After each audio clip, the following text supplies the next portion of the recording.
Magandang hapon sa ating lahat. Magandang hapon! Okay, so ngayon ang aking itatalakay ay patungkol lamang sa karugtong lamang ito sa ikinalakay ni Binibining Margie na iba't ibang elemento sa paghahanda ng ikagamitang pagtuturo. Ika nga ni Binibining Margie na ang ikagamitang pagtuturo o ito, ang mga elemento ng ikagamitang pagtuturo, ito yung mga elemento na minsan umusbong sa makabagong panahon na mayroon na ang elektroniko. So, unang elemento,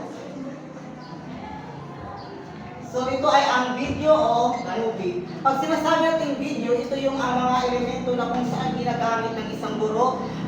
Ito ay kombinasyon ng tunog at saka larawan. At ang video o movie presentation naman ay napakalaki ng tulong dahil dito mas napapadali yung pagtuturo ng guro sa kanyang mga mag-aaral. So, pangalawa is yung PowerPoint presentation. So, lingid sa alam naman natin na ang PowerPoint presentation ay ito na talaga yung ginagamit natin sa kasalukuyan, lalo na sa ating na mga mag-aaral. Kasi ang kagaya nito, ito yung tinatawag natin ang PowerPoint presentation. At kung saan ito din ay ang tinatawag na narito yung ang kabuuang elemento na kung saan sa PowerPoint presentation ay maaari kang gumamit ng larawan o mga video na maaari natin ilagay sa ating slides or PPT. So narito ang ilang mga mungkahing gabay sa paghahanda ng PowerPoint presentation. Una, gumamit ng simpleng background upang hindi masapawan ang mga ilalakip na larawan maging ang mga estilo ng letra. So napaka-importante na gumamit tayo ng mga simple na mga background lamang kapag tayo ay gagawa ng PowerPoint presentation nang sa ganun yung ating ilalagay ng mga letra ay hindi siya matatabunan or masasapawan ng ating background. So next is timplahan ang kulay at background ng kulay at letra. So nararapat lamang na yung background at yung kulay ng letra ang ating gagamitin ay angkop o yung tama yung timpla ng hindi masakit sa matang tingnan. Okay, so next. Iangkop ang mga larawan kung gagamit at sa isinasaan na teksto o paksa. Kung gagawa tayo ng PowerPoint presentation ay nararapat lamang na yung mga larawan na ating gagamitan or ilalagay natin sa ating PowerPoint presentation ay angkop o akma sa kung ano yung ating itatalakay. At iayos ang mga slides ayon sa daloy sa pagtatalakay. So kung gagawa tayo ng PowerPoint presentation ay nararapat lamang na iayos natin ang pagkakasunod-sunod na mga topic outline kung ano yung ating itatalakay sa araw na iyon. At tiyaking nababasa ang mga letra gumamit ng wastong na i at nababasang font. So kapag gagawa tayo ng mga PowerPoint presentation ay dapat yung mga letra na ating gagamitin ay dapat mababasa ng mga ating mga mag-aaral.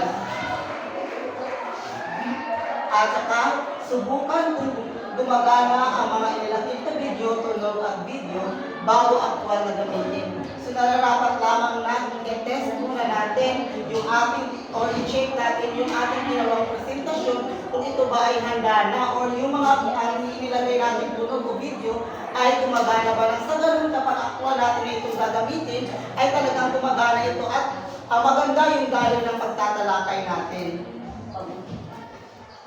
At susunod, maging malikhain, gawing kaaya-aya sa mata ang presentasyon. So bilang mga guro sa susunod, ay isa ito na dapat natin tandaan na kapag tayo ay gagawa ng isang presentasyon ay dapat maging malikhain tayo sa paggawa nito ng sa ganito ay maging kakaaya-aya o mas mapadali yung attraction or maakit agad natin yung ating mga mag-aaral. At susunod is ang present presentation. Kung saan pag sinasabi natin present presentation, ito din ay kagaya lamang ng PowerPoint presentation, ngunit ang kaibahan lamang nito ay ang present presentation ay isang website or sa online, habang ang sa PowerPoint PowerPoint presentation ay maaari natin siyang gawin kahit walang internet, di ba? Pag presentation, kinakailangan talaga natin ng internet para magawa ang presentation. At ang presentation ay hindi ko muna ginagamit natin ngayon kasi mas common yung PowerPoint presentation. Okay. Ang mga sumusunod ay mga gabay sa paghahanda ng presentation ng Prezi. So una, pumili ng maayos na frames at arrow na gagamitin sa bawat part na tumutukoy sa pangangailangan ng presentasyon. So kung gagamit tayo ng arrow o yung mga frames na sa ating presentasyon ay nararapat lamang na tumutukoy kung ano yung kailangan ng ating presentasyon, dapat yun lang yung ating ilalakip ng arrow or frames doon. So, next, gumamit ng magandang themes upang mas aya-aya sa mata ng mga mag-aaral. So, kapag tayo ay gagawa ng presentation, ay nararapat lamang na gumamit tayo ng magandang themes. Nang sa ganun ay maging kaya-aya ito, o nang sa ganun ay mas maging unique ito or mas makuha talaga yung atensyon ng mga mag-aaral. At siguruhin na mababasa ang laki ng font ng presentasyon, pati na rin ang kulay ng mga letra ay mababasa rin. So, kagaya lamang sa PowerPoint presentation, nararapat lamang na yung laki ng font na ating gagamitin o yung letra na ating gagamitin ay mababasa ng ating mga mag-aaral. Susunod, kung maglagay ng larawan, video o musika, ay kailangan angkop ito sa isinasaad na paksa. So kapag tayo ay maglalagay ng video o mga musika sa ating presentasyon o yung sa presentation natin, ay kailangan din angkop o related doon sa ating itatalakay na paksa. Nang sa ganun ay mas maganda siya at mas komportable or yung tawag yung organisado yung ating ginawang presentasyon. So, iayos ang path o bawat paggalaw ng slides sa paglalakad upang hindi malasing o sasakit ang ulo ng mga mag-aaral sa pagbabasa. So, iayos natin yung path o yung mga paggalaw ng mga slides. So, kung ano yung magkasunod-sunod, dapat yun na yun, di ba, nakapalo dapat in a particular order. Kung ano yung pagkasunod-sunod ng details o yung topic outline natin, ay dapat yun ang pagkasunod-sunod ng sagot ay hindi mahinto yung mga mag-aaral natin sa tayo ay magtatalakay. Muling basahin at i-play ang ginawa upang mahusgahan ang ganda at katiyakan ng presentasyon.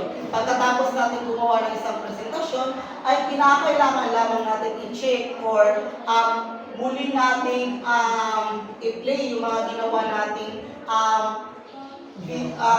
ginawa nating presentasyon, kagaya ng yung inilagay nating video o yung mga music o yung mga tunog, i-check natin yun kung talagang mag-play lang sa ganun at sa walang presentasyon ay maging organisado yung flow natin sa pag-present nito.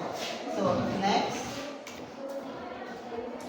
Pagkatapos masuri ay i-download ito upang magamit sa klase kahit walang access sa internet. So, dahil ang presentasyon ay isang website at nangangailangan ito ng internet, kaya pagkatapos natin itong masuri ang ginawa natin presentasyon, ay kinakailangan natin itong i-download. Nang sa kanan ay magamit pa rin natin ito kahit walang internet. So, next. At maraming salamat sa inyong pakikinig at salamat po lang